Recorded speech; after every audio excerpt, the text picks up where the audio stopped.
Bonjour à tous.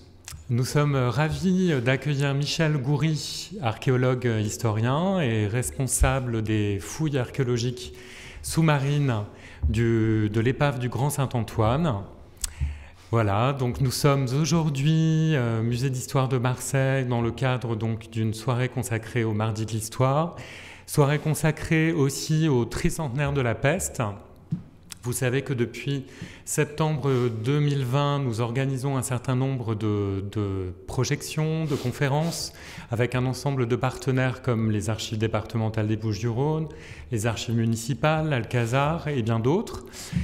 Et donc aujourd'hui, nous sommes ravis de vous accueillir, Michel Goury, pour donc un échange autour particulièrement quand même de l'épave du Grand Saint-Antoine et du voyage du Grand Saint-Antoine. L'épave du Grand Saint-Antoine que vous avez fouillée donc pendant quelques années. Vous êtes aussi en ce moment et depuis 2019 co-responsable avec le DRASM d'un sondage archéologique de l'épave Pomègue 4 dans l'anse de Pomègue. Peut-être vous aurez l'occasion de nous en parler quelques minutes. Et vous êtes auteur d'un livre qui s'intitule « Un homme, un navire, la peste de 1720 » que vous avez donc rédigé et que vous avez réalisé avec Jean-Marie Gassin, aquarelliste, dont on va retrouver d'ailleurs dans le cadre de votre intervention un certain nombre d'aquarelles qui illustreront justement les événements de la peste de 1720.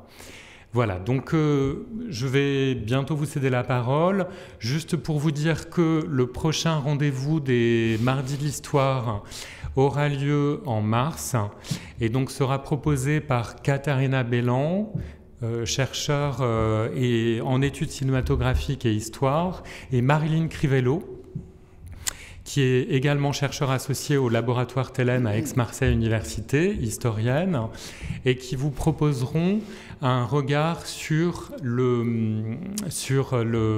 la peste en images, notamment au travers des images cinématographiques et picturales qui ont été réalisées sur la peste. Voilà, mais je vous cède la parole, Michel, pour ce sujet qui nous intéresse aujourd'hui, le Grand Saint-Antoine et les différents événements qui ont conduit à l'épidémie de peste en 1720 à Marseille. Merci Jérôme. Alors d'abord j'enlève mon masque. J'ai les lunettes qui sont complètement embuées. Voilà, donc on pourrait s'interroger, on pourrait se dire, mais pourquoi commémorer le tricentenaire de l'épidémie de la peste en Provence? On ne l'a pas fait pour la fièvre jaune et pour d'autres fléaux. Donc on va s'interroger. Et je répondrai à cette question à la fin de la présentation. Alors, une commémoration, c'est bien, mais on commémore à partir de quoi? On va pas commémorer à partir des archives, c'est sûr. Et puis, autour d'un navire. Et la grande chance que l'on a, c'est qu'on peut commémorer aussi également autour du navire et de son épave, puisqu'on l'a découverte. On va aller vers la peste et on va regarder tout ce qui tourne autour de cette peste pour commémorer le tricentenaire. Alors, je vous ai parlé d'archives, Jérôme a parlé d'archives aussi. Il a fallu, avant d'écrire toute l'histoire de cette peste, consulter et compulser d'énormes fonds d'archives qui se trouvent un petit peu dans toute la France, les archives nationales, départementales, etc., etc. Ça demandait énormément de temps et à chaque fois, on récupérait des témoignages pour pouvoir écrire notre livre. La peste, on ne peut aborder ce problème qu'en regardant un document qui a été falsifié à l'époque. Mais avant d'aborder ce problème de peste, il faut situer Marseille au XVIIIe siècle. On est en 1720, on est en début du XVIIIe siècle. Il faut savoir que Marseille était un port mondial, c'était le port mondial, c'était le premier port mondial. Et on commerçait avec la barbarie, on commerçait avec le Proche-Orient, mais il fallait surtout se protéger de la peste.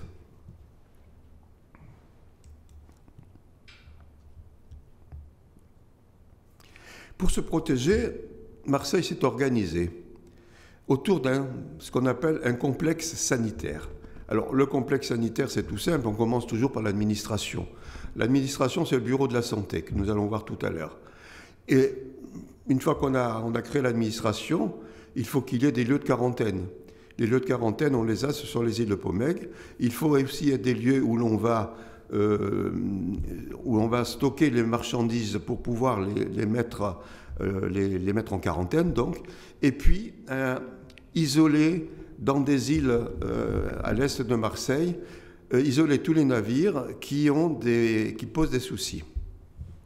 Donc, vous avez 4 lieux. Le bureau de la santé, quand vous sortez du port de Marseille, on voit 2 bâtiments. On en voit un qui est un bâtiment qui a été construit à partir de 1719, et un second qui est une copie conforme du premier. À cet endroit, nous avions le bureau de la santé, nous avions les intendants de la santé qui se trouvaient à cet endroit-là. Je vous ai parlé des quarantaines. Les quarantaines s'effectuaient, les bateaux faisaient quarantaine en 1720 à Pomègue, c'est-à-dire dans l'archipel du Frioul. Il y a une anse qui est réservée aux bateaux en quarantaine. Et à cet endroit-là, les bateaux attendaient que la quarantaine se termine avant de rentrer dans Marseille et ensuite préparer d'autres voyages. Je vous ai parlé du lazaret également. Le lazaret, les infirmeries, c'est l'endroit où on déchargeait les cargaisons des navires, où on les mettait en gerbier, c'est-à-dire qu'on ouvrait les paquets, on les mettait au soleil et au vent de telle façon que les miasmes puissent partir. On accueillait également les passagers, puisqu'à bord de chaque bateau, il pouvait y avoir des passagers. Alors voici plusieurs illustrations de ce qu'était le lazaret. Le lazaret se trouve actuellement au port de la Joliette. Et quand vous avez les bateaux de touristes qui arrivent, vous êtes sur l'endroit où était le lazaret.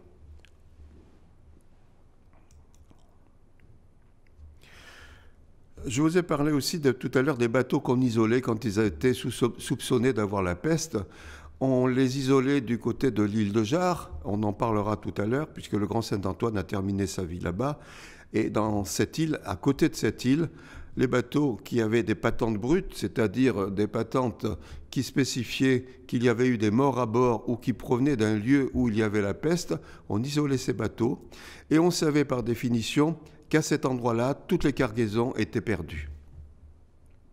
Elles étaient perdues parce qu'il y avait le soleil, le Mistral et le vent d'Est. Alors, l'île de Jard, j'ai eu la grande chance d'y aller il y a 40 ans. C'est une île aride et inhospitalière. Alors, vous avez des œufs de pouffin, là. Mais il y a quand même des témoignages de ce lieu de quarantaine pour navires en difficulté. Vous avez dans la roche, le témoignage des orailles qui ont été creusés pour amarrer les navires. Vous avez également un abri naturel, une grotte, avec un petit chemin qui a été taillé dans la roche, parce qu'à un certain moment, on voulait construire des infirmeries en haut de l'île de Jard. Ça s'est passé en 1709. La construction a débuté. Et puis, on n'a pas achevé ce projet d'infirmerie à l'île de Jard. Mais il en reste des témoignages. Donc, il y a une grotte, il y a un chemin. C'est un lieu où on exposait les marchandises des navires qui se trouvaient en quarantaine. Le sommet de l'île a été arasé.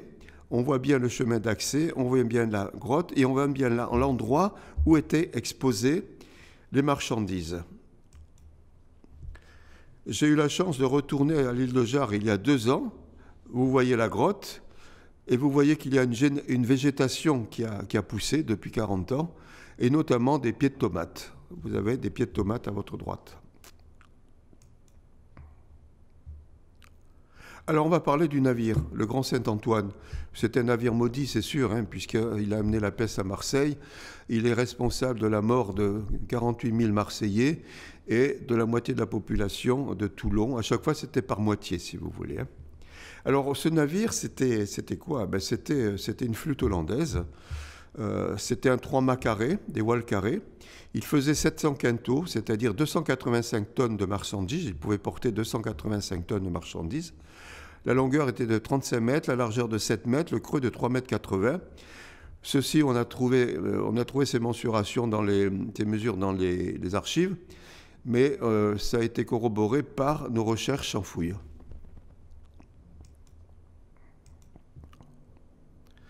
Alors, c'est un navire qui s'appelait le Grand Saint-Antoine. Ce n'est pas un navire qui était neuf, c'était un navire d'occasion, je pourrais dire. Auparavant, il s'appelait le Saint-Jean-Baptiste. On a dit tout à l'heure qu'il était de fabrique hollandaise, c'est-à-dire que c'était un copier-coller d'une fabrique, d'un bâtiment hollandais, d'une flûte hollandaise.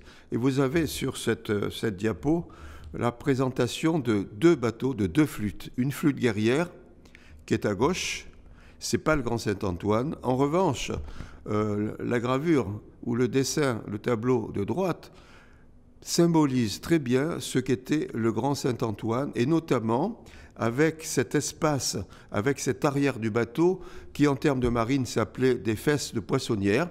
On le voit que c'est très large, c'est un bateau qui ne roulait pas, qui était presque plat, et qui roulait, comment je pourrais vous dire, qui naviguait à petite vitesse, mais qui transportait beaucoup de marchandises. Ce bateau appartenait à 4 propriétaires.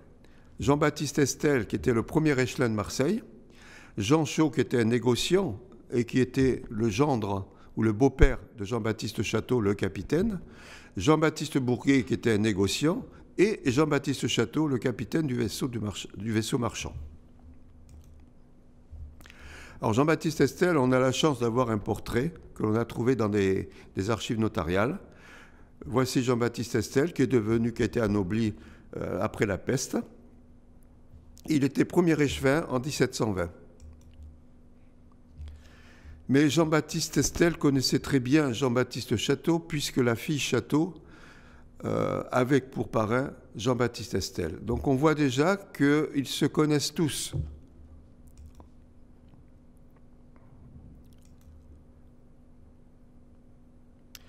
Le navire va partir le 22 juillet 1709 pour revenir à Marseille le 25 mai 1720. Il va partir vers le Proche-Orient, il va aller chercher des cotonnades, des soieries riches. Il va donc avoir une cargaison qui, logiquement, si le bateau n'avait pas été brûlé, s'il n'avait pas eu le problème de la peste, aurait enrichi les 4 propriétaires. Et à mon avis, Jean-Baptiste Château serait devenu, lui également, armateur et négociant. Alors avant de partir, tout se passe à l'hôtel de ville. Vous connaissez l'hôtel de ville. Ce qu'il faut savoir, c'est qu'en bas de l'hôtel de ville, c'était la loge, et c'était un lieu de communication et d'information. Quand des bateaux partaient pour commercer, on annonçait les départs de ce bateau. Il fallait assurer les marchandises. Toutes les règles administratives se passaient à cet endroit-là, et on se côtoyait. Le bateau ne part pas de Marseille. Le bateau va partir, le Grand Saint-Antoine va partir du port de Marseille, va aller aux îles du Frioul, certainement entre les 2 îles, va attendre d'abord les vents favorables avant de partir. Donc Marseille, île du Frioul, 22-23 juillet, il reste au Frioul et ensuite il va partir, il va faire son voyage d'aller. Tout ceci pour aller se retrouver à Smyrne pratiquement 1 mois plus tard. Et que va-t-il faire? Puisqu'il doit acheter des marchandises, il va commencer par échanger les piastres qu'il avait à bord, puisque les piastres, c'était la monnaie commune pour les échanges commerciaux. Alors, voici une vue de ce que pouvait être la ville de Smyrne à l'époque.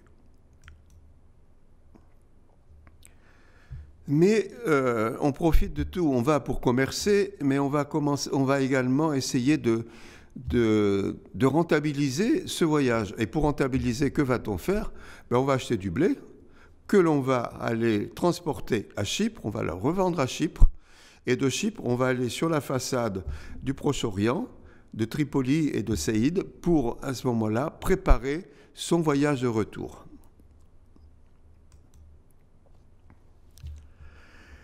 Il a donc 4 mois pour préparer sa cargaison. On n'achète pas comme ça des soieries, on va les chercher, on les attend. Et son premier chargement, ça va être simplement le lest. Un bateau doit être lesté. Et à mon sens, le capitaine Château était un garçon très intelligent. Quand vous chargez un navire, vous mettez des pierres, vous mettez des vieux fûts d'acier ou des vieux canons. Lui, il n'a pas fait ça. Il a chargé 500 sacs de cendres. De la cendre qui était de la soude en vérité, et cette soude pouvait être revendue à Marseille pour faire du savon. Une fois que son chargement de cendre a été fait, il va commencer à préparer son chargement de la cargaison, donc des soieries, des cotonnades, des indiennes, puisque c'était la marchandise prisée par les Marseillais, par la Provence et par le royaume. Saïd et Tripoli de Syrie, ils chargent. Vous avez ici une vue de ce que pouvait être ce port. Et quand il va partir de Tripoli de Syrie, la peste n'est pas à Tripoli de Syrie, mais elle n'est pas très loin. En partant, il a eu quand même quelques dommages. Il a subi une tempête, les mâts ont été cassés, il a fallu qu'il répare. Une fois qu'il a réparé, il est parti, il a fait son voyage de retour. Mais à bord du bateau, au moment de partir, il va pouvoir embarquer des passagers. Il va embarquer 5 Turcs, 1 Grec, 4 Français, 2 Arméniens, 3 religieux. Le consul va lui délivrer une patente, c'est-à-dire un certificat de santé, qui est une patente nette, qui dit ceci: il n'a pas eu de mort à bord, c'est sûr, il vient de partir, mais il est dans un endroit où il n'y a pas la peste.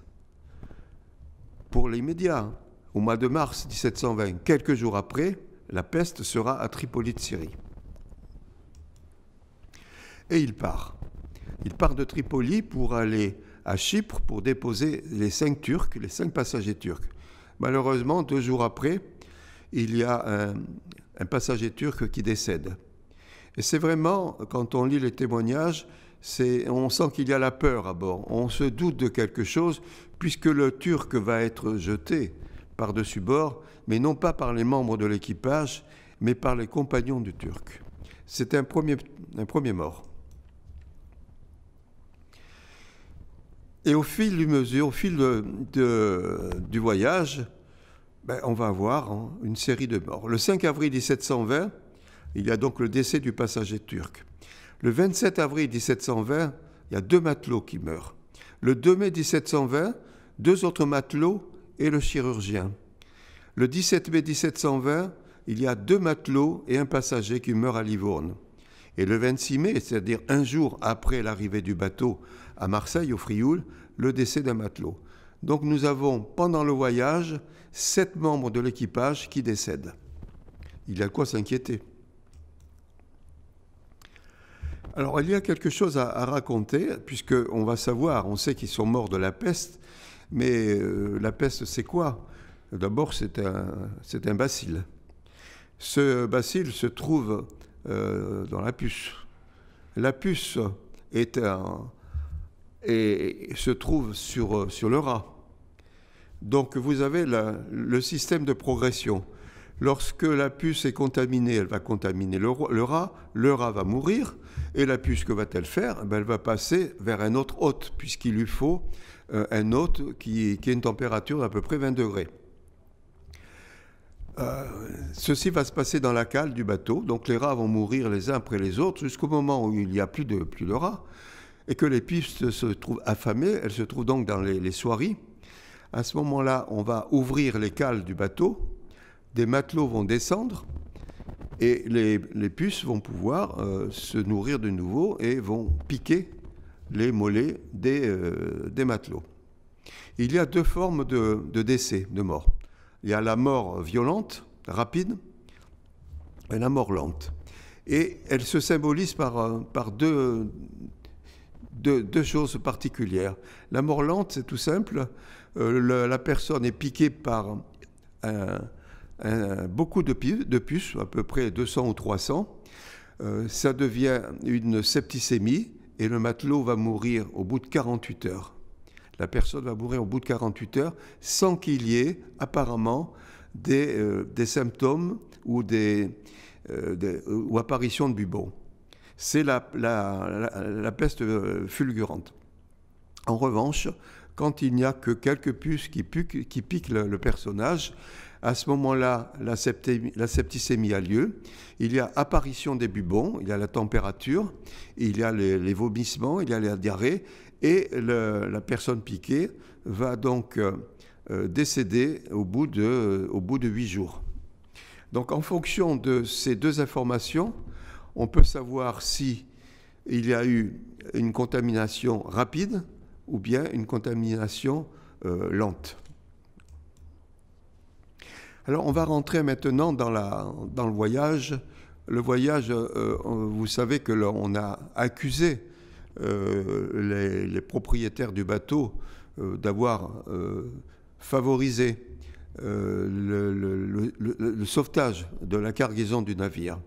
Il y a eu, non pas magouille, c'est un terme que j'aime pas, mais il y a eu quand même une certaine concertation.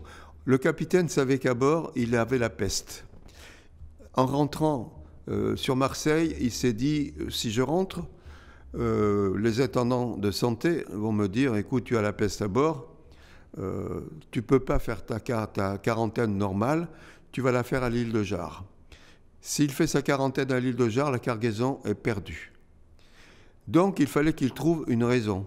Pourquoi a-t-il eu des morts à bord? Il y a donc eu un contact. Un contact a eu lieu entre le 4 et le 10 mai au Brusque, dans la rade foraine. On pense que c'est l'échevin ou le premier échevin ou un des deux autres propriétaires du bateau qui est arrivé à l'aube, qui a pris contact avec le capitaine Château. Le capitaine les a informés de la situation et on a dû lui dire, écoute, il faut que tu trouves une raison, un blanc-seing de tout est mort. Tu vas aller à Livourne, qui est un port italien. Tu vas présenter ta patente nette, tu vas présenter tout ce qui s'est passé, tu vas dire tout ce qui s'est passé pendant le voyage et tu vas essayer d'obtenir un certificat qui va donner une explication à ces morts, mais qui doit être une explication où le mot peste n'apparaît pas. Donc il va aller à Livourne. À Livourne, il va avoir 2 autres morts, mais les chirurgiens, les médecins italiens vont lui dire les morts que vous avez à Livourne et les morts que vous avez eus pendant votre trajet, ce sont des morts, ils sont morts de mauvaise alimentation. Donc, avec cette terminologie, le bateau, le capitaine peut rentrer, il a une explication concernant les morts qu'il a eus à bord, et il sait à ce moment-là qu'il fera une quarantaine normale à l'île du Frioul. Donc, on va arriver à Marseille, on voit le pic on voit la Ciotat, l'île Plane, l'île de Jard, l'île Mer, et bientôt ça va être Marseille.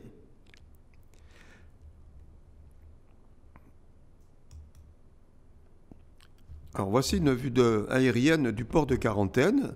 Le port de quarantaine se trouve sur l'île de Pomègue. Vous savez que l'archipel du Frioul est composé de 4 îles, Pomègue, Ratonneau, le Frioul, le Tiboulen de Mer et puis le Château d'If. Donc le port de quarantaine, c'est une grande anse. Quand il va arriver, il va d'abord mouiller à l'extérieur du port.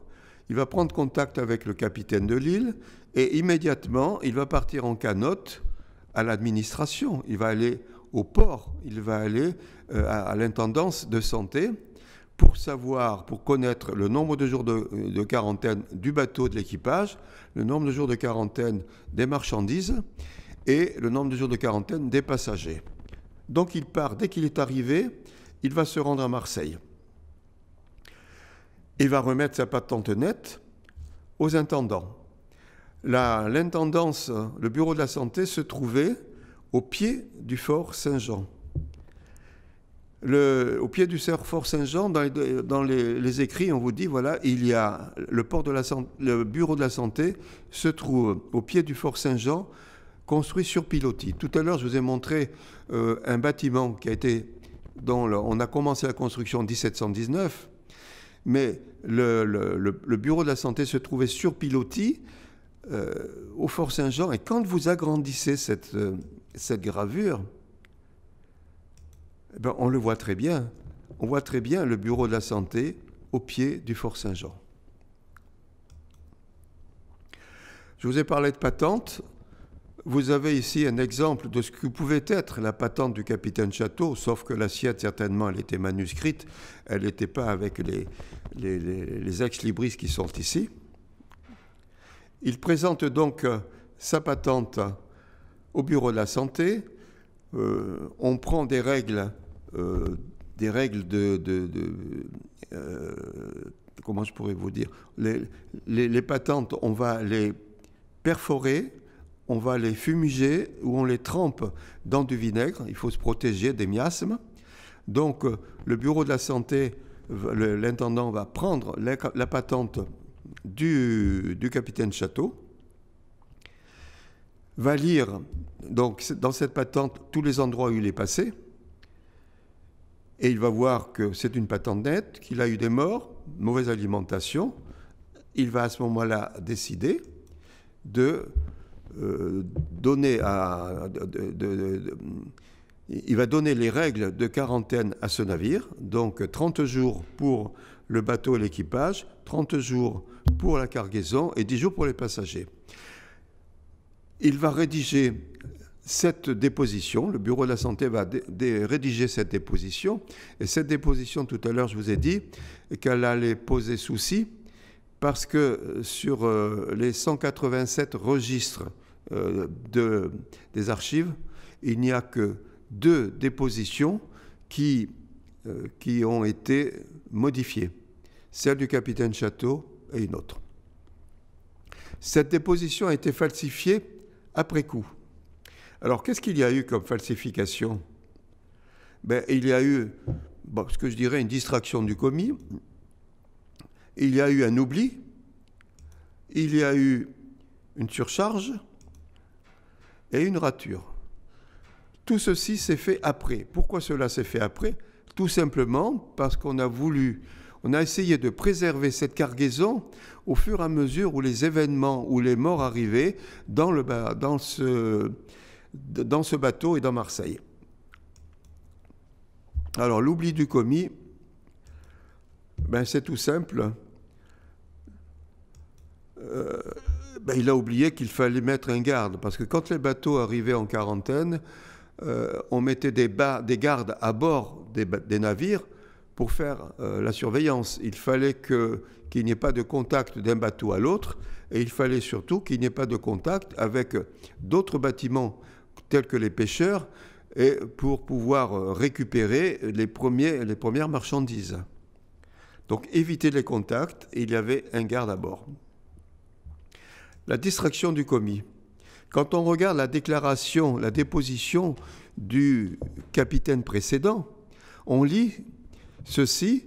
Donc c'est la déposition du capitaine Guillaume Vachier. Il dit ceci: il y a un passager disgracié, capitaine Carré, un Arménien et son valet.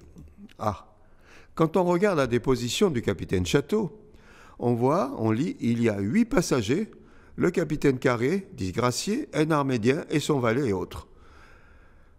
Le capitaine, la déposition précédente, le bateau arrive de Barbarie. La déposition du capitaine Château, lui, il arrive du Proche-Orient. Le capitaine Carré, l'Arménien et son valet ne pouvaient pas être à bord de 2 navires d'origine différente. On va corriger. Que fait-on ? eh bien, on va corriger la déposition précédente, on barre et on va marquer « Il y a un passager disgracié et 2 esclaves rachetés », ce qui est tout à fait logique puisque le bateau arrive de Barbarie.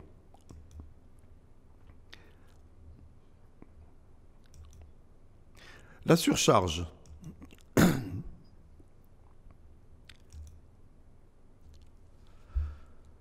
Alors on voit qu'on a ajouté, et c'est une autre écriture, donc ça a été fait après coup, et on a rajouté, ayant déclaré que les gens de son équipage qui lui sont morts, tant en route qu'à Livourne, sont morts de mauvais aliments.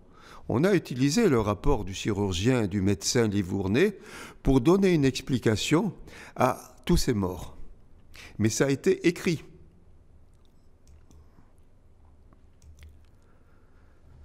Et puis nous avons une petite rature, c'est-à-dire qu'on avait commencé par écrire le mot patente. Et certainement que le greffier qui a écrit ça a posé la question à l'officier, à l'intendant, en disant « Qu'est-ce que je marque? Est-ce que je marque patente brute ou est-ce que je marque patente nette ?» C'est une interrogation et ils ont barré, ils ont biffé le mot patente parce qu'ils ne pouvaient pas indiquer si elle était brute ou si elle était nette. Voici la déposition à l'origine. Alors je me suis amusé avec Photoshop à enlever toutes les surcharges et vous avez une déposition qui est tout à fait, qui correspond à toutes les autres dépositions. Maintenant, vous avez à gauche, à droite, la déposition telle qu'elle a été faite après les surcharges. Donc dans ces 2 documents, il y a quand même quelque chose d'important pour sauver 100 000 écus, hein, qui était la richesse de la cargaison. Ben, on a quand même sacrifié 40 000 morts marseillais, plus les autres morts en Provence. On peut à ce moment-là parler de cupidité. Alors à Pomègue, le bateau est à Pomègue, il a eu des morts, il est là-bas, il va attendre, il sait qu'il va être puni, parce que le régent est au courant de ce qui se passe à Marseille, et il n'est pas content du tout. Hein. Il dit le capitaine Château, il faut l'enfermer, la marchandise, il faut brûler, Jean-Baptiste Estelle, il faut le mettre en prison. Il écrit tout ceci. Aujourd'hui, le port de Pomègue, vous le voyez, il est comme ceci. Vous avez un bâtiment qui n'est pas d'époque, il est plus tardif, il est de 1727. Nous sommes en 1720. Il y avait à cet endroit-là un bâtiment en bois où habitait le capitaine de l'île qui était là pour surveiller les nombreux bâtiments qui faisaient leur quarantaine. Le régent n'étant pas content, il a décidé que le bateau devait être amené à l'île de Jard avant qu'on décide de ce que l'on va en faire. Donc entre le 28 et le 30 juin 1720, le navire va être amené à l'île de Jard. Il va être tiré par des bateaux. Ça fait 2 mois qu'il est à Pomègue, il est tout entrouvert, il a plus de voile, et par une journée sans vent, le bateau est tiré à l'île de Jard. Le bateau va passer devant le château d'If. N'oubliez pas quand même que dans le bateau, il y a le capitaine Château, puisqu'il continue sa quarantaine. Et le capitaine ne sait pas encore qu'il va être enfermé au château d'If, qu'il va y rester 2 ans, et que ce sera pour lui l'occasion d'écrire un placé. Le 4 mars 1722, il va écrire au régent en lui disant « Écoutez, moi je suis pas le fautif ». Il va relater son voyage et il va essayer de se disculper. Et puis le régent l'aura peut-être écouté, le capitaine va passer en procès et va être relaxé. La fin du Grand Saint-Antoine, il part donc vers l'île de Jard. Et entre le 19 et 26 septembre 1720, il va y avoir un interrogatoire. C'est Jean-Jacques de Gérin, qui est le lieutenant général criminel de l'Amirauté de Marseille, qui est le procureur, qui va donc venir à l'île de Jard pour interroger les membres de l'équipage, qui va interroger les portefaix.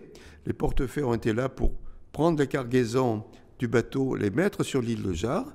Le commandant de Jean-Jacques de Gérin va décider ensuite de brûler le bateau et de brûler la cargaison. Mais alors, il y a des textes qui sont intéressants, puisque c'est grâce à ces textes où on a pu découvrir l'épave. Dans ces textes, on dit ceci: nous avons fait descendre à terre les équipages avec leurs caisses et couffes, et de suite avons fait conduire le vaisseau dans une anse à la pointe de l'île. Alors, qu'est-ce qu'on a fait? On est allé, en tant que plongeur, on est allé à la pointe de l'île. On continue le texte. Où nous l'avons fait échouer et laissé dans Issel-Lui les 500 sacs de cendres. Je vous ai parlé de ce lest tout à l'heure. Donc le bateau est amené à la pointe. Il ne reste à bord que 500 sacs de cendres, auxquels navire nous avons fait mettre le feu. Et tout étant brûlé et consommé, nous avons laissé le dit équipage dans la dite île. Donc on a un bateau qui est brûlé. On a une cargaison qui est brûlée également. Et on a sur l'île maintenant que l'équipage.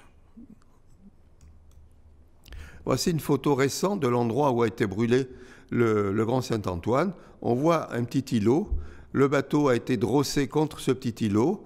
Et la première partie de l'épave se trouve au pied de ce petit îlot. La seconde partie se trouve un petit peu plus loin. Première partie, le bateau est à 8 mètres de fond. Deuxième partie, il est à 12 mètres de fond. Alors, je vous ai parlé de 40 000 morts marseillais. On a des tableaux de Michel Serres qui représentent un petit peu cette épidémie. Comment soigner? Bon, vous avez le fameux costume du médecin, à mon avis, qui n'a jamais été utilisé pendant la peste, puisqu'on n'a aucun témoignage visuel, aucun témoignage non plus écrit de ce type de costume. Se débarrasser des morts, on rentrait dans les appartements, on les prenait, alors c'était les forçats, c'était des portefaix, c'était la famille, on les prenait et on allait les jeter, on les mettait d'abord dans des églises et puis ensuite dans des charniers avec de la chaux vive. Alors qui est responsable de cette peste? Alors on a souvent dit que c'était des ballots de soie qui avaient été balancés par-dessus les murailles des infirmeries, récupérés par des habitants du panier, par des tailleurs, et puis que la peste se serait propagée comme ceci. Moi, à mon avis, les responsables, ce sont les passagers, puisqu'on a un texte qui dit ceci. Joseph Bontemie et Laurent Camas, passagers du vaisseau Le Grand Château, du vaisseau de Château. C'est un document qui a été écrit entre le 15 juillet et le 2 août 1720, et c'est la liste des morts, des gens qui sont morts à Marseille et qui sont allés aux infirmeries d'Ivry-Vioul, aux infirmeries du Lazaret, pour être vus par le chirurgien qui s'appelait Guérard, et ces gens-là ont été enterrés au cimetière des infirmeries du Lazaret. Donc ce sont deux passagers qui sont rentrés en juin dans Marseille, et qui, au mois de juillet, reviennent à Marseille, mais qui reviennent morts. Alors le bilan, on le sait parce qu'on a un dénombrement qui a été fait pour partie, Marseille étant comment je pourrais vous dire, Marseille était composée de plusieurs îlots. Après la peste, on a envoyé des gens qui ont recensé, rue après rue, qui ont recensé les gens qui sont morts, les gens qui étaient encore là. On en a fait un bilan. On a, dans les archives, il ne nous reste plus que le témoignage d'un îlot. Donc on nous dit, on dénombre, on va brûler aussi les marchandises, on va brûler les meubles qui se trouvent à bord, et on va parfumer, c'est-à-dire qu'on va désinfecter les appartements. On a des justificatifs également. Et on va récompenser, on a récompensé Jean-Baptiste Estel puisqu'il a été anobli. On a récompensé également les 3 autres échevins. On a récompensé aussi d'autres personnes, d'autres fonctionnaires. Alors, 1978, on découvre l'épave. Les inventeurs s'appellent Christian Barsac et Daniel Moussina. Là, vous avez une photographie que j'aime beaucoup, tout simplement parce que vous avez les deux inventeurs à votre droite. Vous avez au milieu le jeune Patrick Boulanger, qui est l'archiviste de la Chambre de commerce. Vous m'avez moi, mais en brun, pas en blanc. Et surtout, vous avez à votre gauche un personnage remarquable qui est le professeur émérite, qui était professeur émérite Charles Carrière, qui a été mon mentor, qui m'a aidé et qui m'a aidé pour les fouilles, pendant les fouilles, et avec qui j'ai eu la chance de terminer un livre qui s'appelait Roux de Corse, un armateur marseillais. Donc voici Charles Carrière à bord d'un bateau. Alors pour faire les fouilles, non, c'est pas ça, c'est l'André Malraux. Ne croyez pas que j'ai fouillé avec l'André Malraux. Non, non, non, on n'a pas commencé comme ça les fouilles. Hein. On a commencé comme ceci. Voici notre première base avec un petit Zodiac. Pardon. On était 4 ou 6. On a créé une petite association. Puis un des inventeurs étant un plongeur et faisait métier de ses talents, si vous voulez, et on a utilisé également ce bateau qui s'appelait le CIP Croisière. Pardon. Nous avons eu également la chance d'avoir l'Archéonaute. J'ai été chef de mission pendant une semaine à bord de l'Archéonaute pour fouiller le Grand Saint-Antoine. Alors l'Archéonaute, vous savez, dans la légende marseillaise, on disait de toute façon c'est un bateau qui sort jamais quand il y a mauvais temps. Ce qui n'est pas vrai, vous voyez. Vous avez, quel que soit le temps, on allait fouiller et il était facile à piloter puisque vous voyez mon gamin qui est en train de piloter l'Archéonaute. On a eu l'aide aussi de la Bonne Mère, qui est donc le bateau des marins-pompiers. Ils sont venus nous aider à dégager l'épave. Alors, quand on regarde le site, voici le site à l'origine, et les fouilles sous-marines se font comme des fouilles terrestres. Il faut quadriller la zone. Donc, on a fait un quadrillage, on a fait un piquetage, c'est-à-dire qu'on enfonce dans le sable une petite barre de fer, et au son, on sait si c'est du bois ou si c'est de la roche ou si c'est du sable. En fonction de ceci, on arrive à délimiter l'espace du site et après, on n'a plus qu'à choisir un endroit pour commencer à mettre en place les suceuses. Le bois était déjà apparent. C'est une épave qui est restée comme ça sous un linceul de sable, mais pas épais. Les vestiges sont apparents. Une fois qu'on a désensablé, on s'aperçoit qu'on n'a pas l'épave d'un bateau entier, mais que l'on a une demi-épave. Vous voyez la quille est à gauche, les varangues, ça monte, et vous voyez un plongeur qui vous indique un petit peu la taille de l'épave.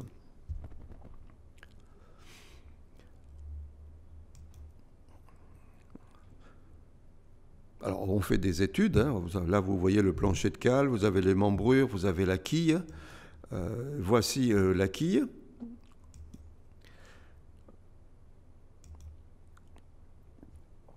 Mais le problème, à l'époque, on n'avait pas les GPS, on n'avait pas les appareils numériques qui font du 3D pour faire les photos.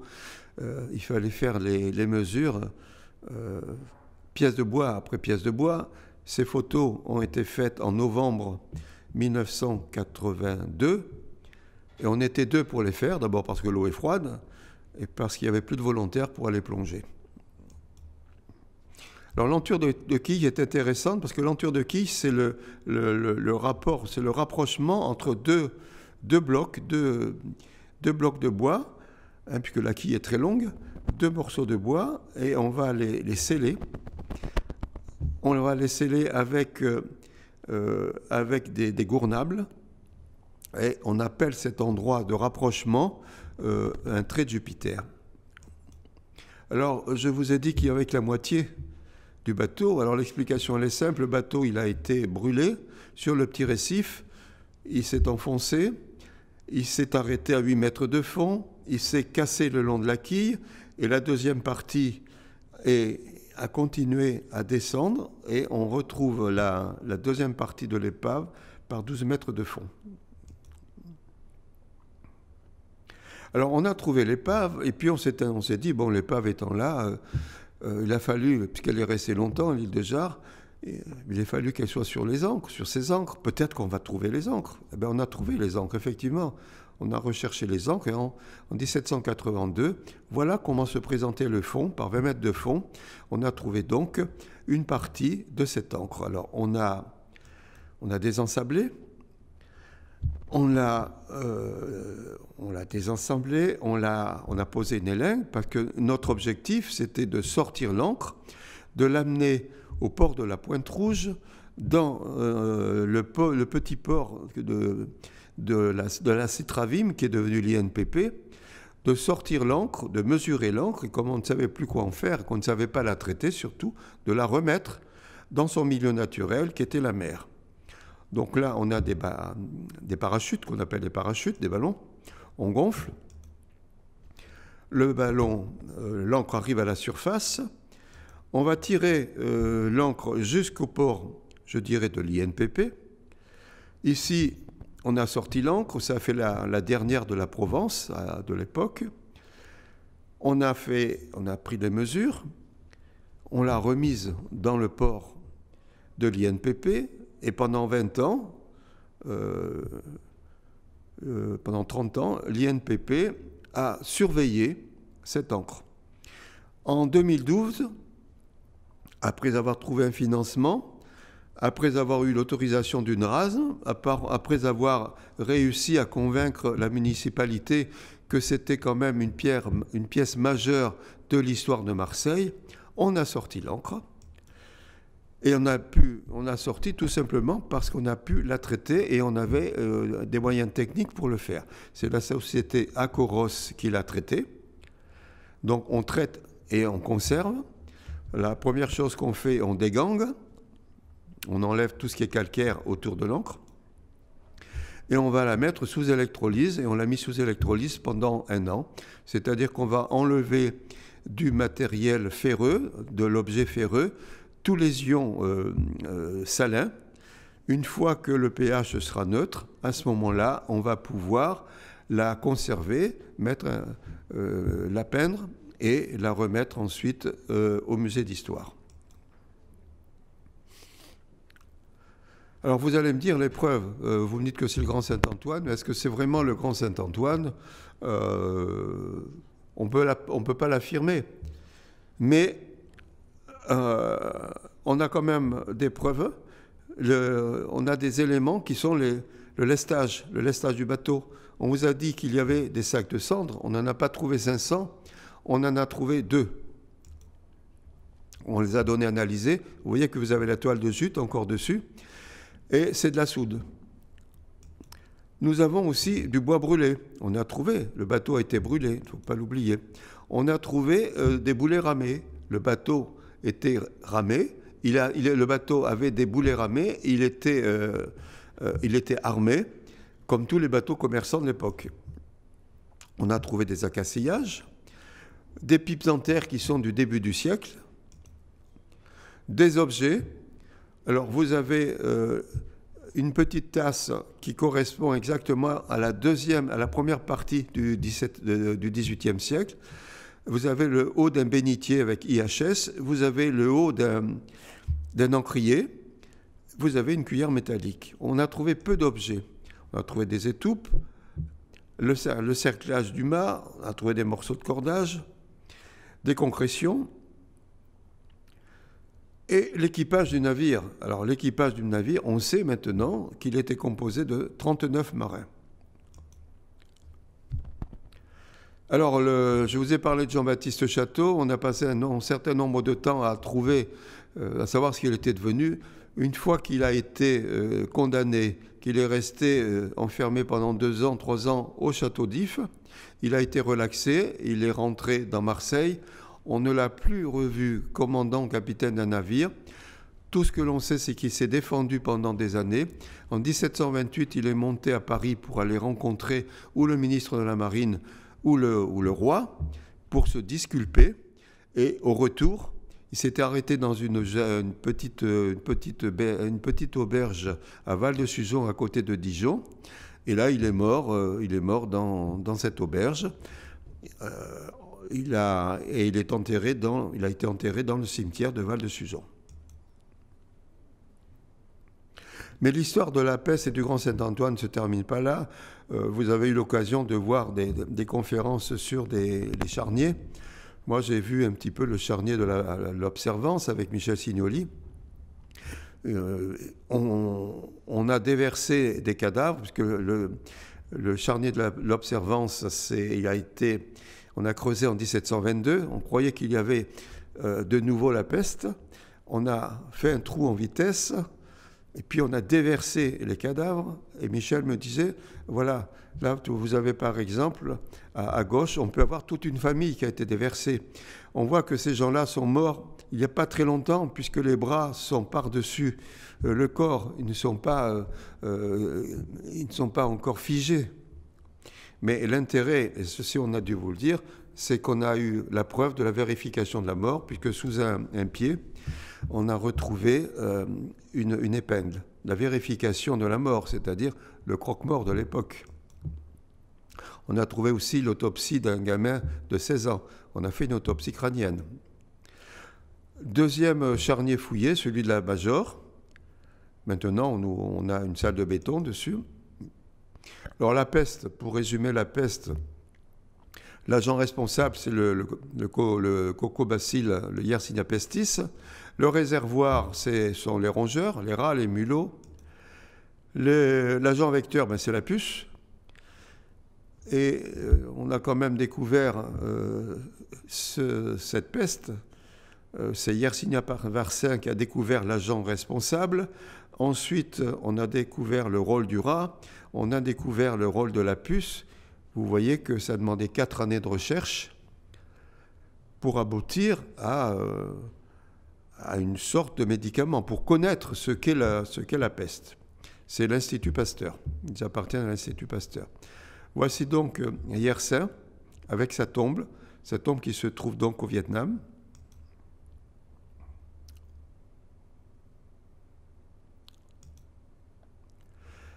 Alors les leçons de l'histoire, quand j'ai fait ce diaporama, c'était en janvier 2019, je me disais, il faut que ce tricentenaire serve de repère pour ce qui se passe 3 siècles après.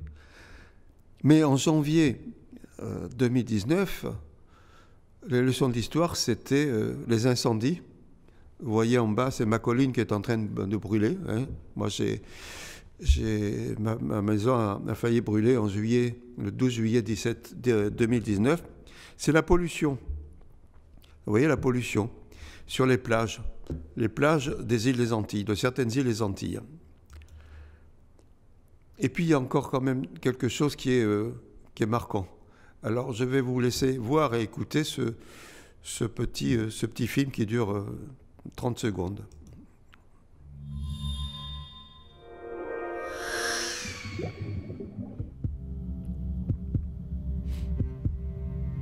Vous me reconnaissez? Je suis la mer. C'est une vraie porcherie, non? Regardez bien tout ce que vous jetez. Oh les gars, les fringues, ça se recycle? Vous me prenez pour un ferrailleur? Ou pour une casse auto? Vous ne savez pas que les pharmaciens reprennent les médocs? Ah, encore de la ferraille. Vous êtes en train de nous tuer. Oh, je suis pas un conteneur à bouteilles, moi. Quant aux fringues, vous savez ce que j'en pense. Sérieux, c'est trop toutes ces saloperies, comme le dit ce Bernard l'ermite. Non mais regardez, il y en a partout. On dirait vraiment une déchetterie. Moi, la Grande Bleue, je suis verte. Verte de rage contre les pollueurs.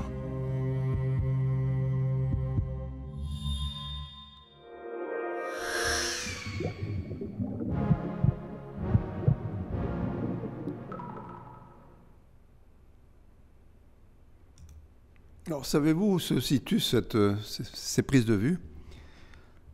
Tout simplement à Marseille et en face Callongue. Donc, quand j'ai vu ça, je me suis dit, c'est la peste. Or, on était au mois de janvier, comme je vous ai dit, et entre-temps, il y a eu autre chose. Il y a eu le Covid, le Covid-19. Et donc, j'ai ajouté à cette conférence un autre élément. Je me suis dit, puisque je continue mes recherches dans les archives, je me suis dit, mais est-ce qu'on ne pourrait pas comparer? C'est-à-dire voir ce qui s'est passé en 1720 et voir en 2020 s'il n'y a pas un parallèle, s'il n'y a pas des événements particuliers, s'il n'y a pas des choses qu'on pourrait comparer, des similitudes. Alors voilà, j'ai récupéré des éléments.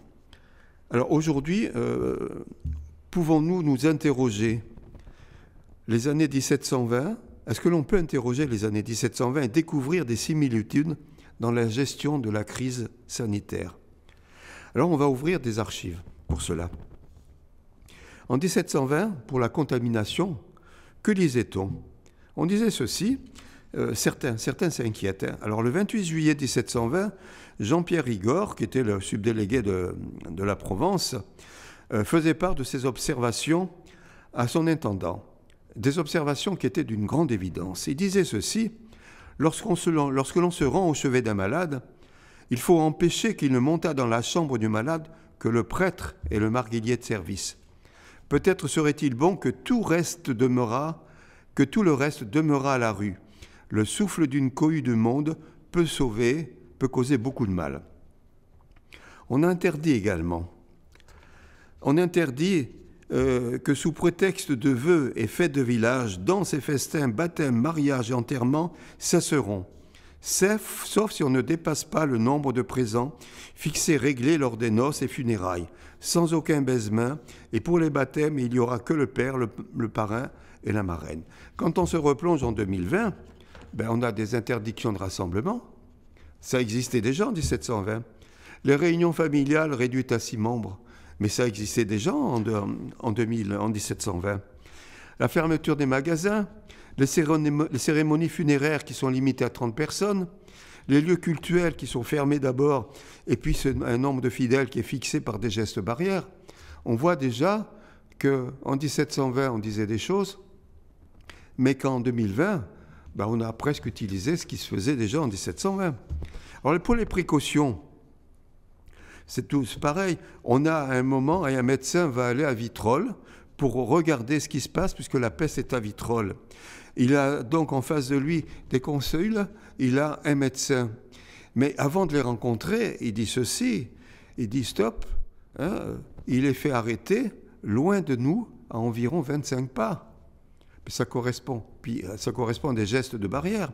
On a mis des barrières à l'Estac, à Montredon, à Aubagne. Les portes de la ville sont surveillées par des régiments du roi. Mais en 2020, qu'est-ce que l'on a? On a les précautions d'usage, on a les gestes barrières, on a la distanciation, on a les masques, on a le dépistage. Mais toute une partie de ceci, on le retrouve en 1720 également. On vous parle du confinement, mais déjà en 1720, on confinait. On a eu par exemple la famille Isselène dont le garçon et la sœur sont morts ou soupçonnés de peste. On les fait porter dans les infirmeries, on les enterre, mais la maison est fermée en attendant d'être purifiée et on va brûler les meubles qui s'y trouvent. Mais que fait-on maintenant? On a un confinement obligatoire, on a des quarantaines de 14 jours, qui sont passés à 7 jours et puis à 10 jours maintenant. La nourriture, c'est exactement pareil. Si vous voulez, au mois de juillet 1720, on avait le système Lowe qui a tout fichu en l'air, puisque ce sont des billets de banque. Mais en début août, les paysans vendent du blé et achètent du pain pour 15 jours. Et le 4 août, la famine est dans Marseille et va augmenter de jour en jour. Le 11 août, on donne à manger aux pauvres. 2020, qu'est-ce que l'on a? Les rayons des grandes surfaces alimentaires se vident, souvenez-vous. On stocke les denrées alimentaires. Les associations caritatives nourrissent les personnes en difficulté, les étudiants, les sans-logis. On était pareil en 1720. Et je vais vous parler des lettres anonymes aussi. On a une lettre anonyme, c'est la plainte à l'encontre du capitaine des infirmeries. On dit ceci, la lettre anonyme dit « Depuis environ 10 ans que le capitaine des infirmeries de Marseille occupe ce poste, les portefaix qui y sont pour le débarquement des vaisseaux lorsqu'ils ont fait le déchargement d'un bâtiment ne doivent plus monter sur d'autres navires pour épargner l'argent. Le capitaine des infirmeries mêle ses portefaix sur les autres bâtiments. Et par conséquent, l'infection est mêlée de l'un à l'autre. » Et comme dans toute lettre anonyme, après avoir donné son avis, le délateur termine en invitant l'intendant à ce qu'il lui plaise de mettre ordre pour éviter une plus longue veille. C'est quand même curieux, parce qu'en 2020, qu'est-ce qui se passe? Est-ce que vous vous souvenez? Le soir à 20h, on applaudissait le personnel hospitalier. Mais cependant, le voisinage de certains soignants leur écrivait de façon anonyme pour leur demander de déménager, souvenez-vous. Alors les hôpitaux, c'est pareil. On a voulu utiliser en 1720 la vieille charité pour abriter les malades. On a aménagé à proximité de l'hôtel de ville un hôpital temporaire, l'hôpital du Mel. Mais qu'a-t-on fait en 2020? On a édifié un hôpital provisoire à Mulhouse. Alors les décès. La rue ne pouvait pas devenir la sépulture des morts de la peste puisqu'on les jetait. On inhumait d'abord dans les caveaux des églises, puis on portait les corps dans le cimetière des infirmeries. Enfin, on jetait les cadavres dans les charniers. Mais en 2020, qu'est-ce qui se passe? De nombreuses morgues ne peuvent plus accueillir le corps des victimes de la Covid-19. Dans certains cas, souvenez-vous, les camions frigorifiques semblent être un ultime refuge. Les villes ont quelquefois recours aux espaces des patinoires. Et dans les pays d'Amérique, souvenez-vous des images que l'on nous a montrées en Bolivie, en Équateur, les morts sont jetés dans la rue, les cimetières se couvrent de croix. Je pourrais continuer avec vous le dépouillement des archives de 1720 et m'arrêter de temps en temps pour vous dire on se croirait en 2020.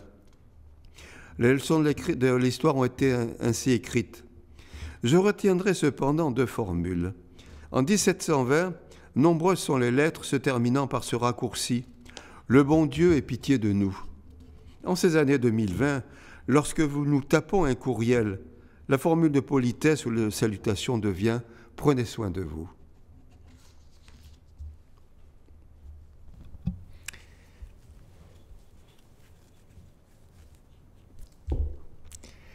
Merci beaucoup, Michel. Merci, Michel Goury, pour cette rétrospective des événements de 1720 et en partant donc bien sûr de ce voyage du Grand Saint-Antoine et de son arrivée à Marseille qui a provoqué